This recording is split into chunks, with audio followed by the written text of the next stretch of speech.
Election 2011 coverage on Manx Radio. And this morning in the studio, a Ramsey candidate, Leonard Singer, who was an MHK until 2003, became an MLC, stood again as an MHK in 2006, but failed to win a seat. He came to the island after serving 13 years on Stockport Metropolitan Council in all sorts of committees. Look at his record. He was here, there and everywhere over there. A pharmacist by trade. He's a Ramsey commissioner. He's 68 years old. Mr. Singer, good morning to you. Good morning, John. Thanks for joining us. Why do you think the people of Ramsey said no to your offer to be an MHK 5 years ago? Well, I think I got a very good result in the fact that I only lost by 2%. But you lost, that's amazing. Yes, I agree, I lost by 2%. And if you remember, a lot of it was centred around the taking away the 24-hour service from Ramsey Cottage Hospital.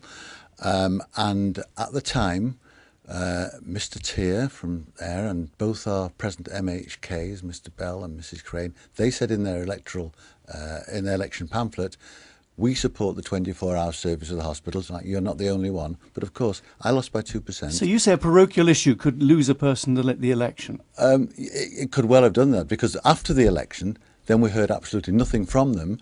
That was at a time when we had the money, the government had the money, and we could have retained the 24-hour service, because whilst I heard Mr. Tier the other day saying, oh, well, nobody appears at the hospital after 8 o'clock, we'll shut the hospital. That's because they took the actual services. So is it still an issue?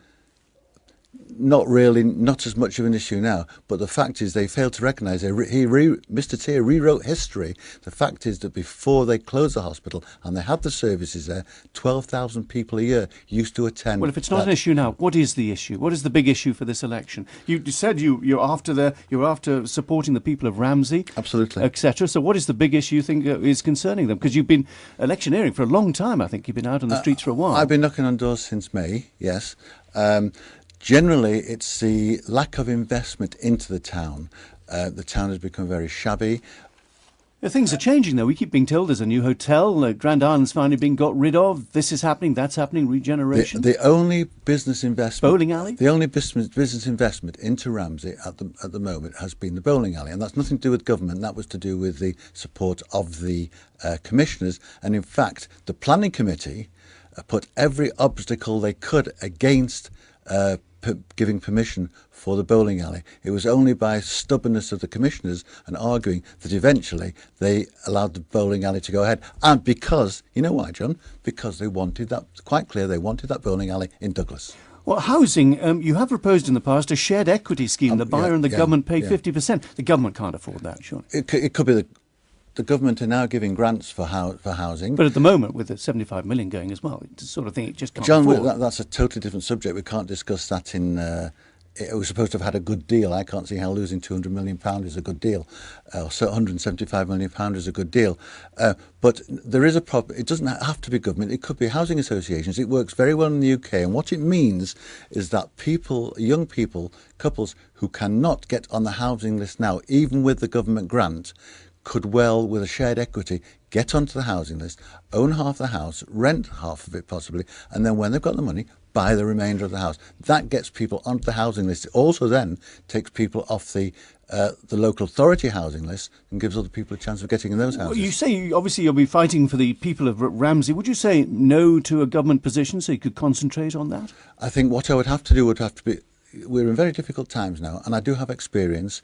You've been there before, obviously. Yes, people, if they vote for me, they're not voting for somebody coming in new. I've been through it. I was in the Department of Trade and Industry, and I used to travel the world attracting business to come to this island. I don't think I did that successfully. But what I would always say to the people of Ramsey is that whatever I do in government, I will always put them first. That is what's the important thing, because I've built up a trust with them. I want to continue that trust. Well, let's look at the big picture. As far as the problems, the economic problems the island faces, are you the man for the job? I think I've got the experience, and I think I can work with other people. I think I've got the intelligence to do that. So would it be cuts everywhere? Austerity government the next 5 years? Try and get on top of this? There's going to have to be reductions. This government here has wasted an awful lot of money, and they've seen the warnings, and they've done nothing about it. We talk just about the pensions scheme. They were told in 2006 that they couldn't continue with the present public sector pension scheme, but they've done nothing, and they've been like a beached whale, this government. So one last question. Everyone happy with the buses up there? John, I understand for the north You've of got the 5 seconds. For the north of the island, they're going to cut the buses again in the winter. No, we're not So that's happy. still going to be an issue. Absolutely, because they're going to cut the bus services and they've still not done anything with the number 3, bringing people into Douglas. Mr. Singer, thank you very much for joining us this morning. You're listening to Mandate. It's 8 o'clock.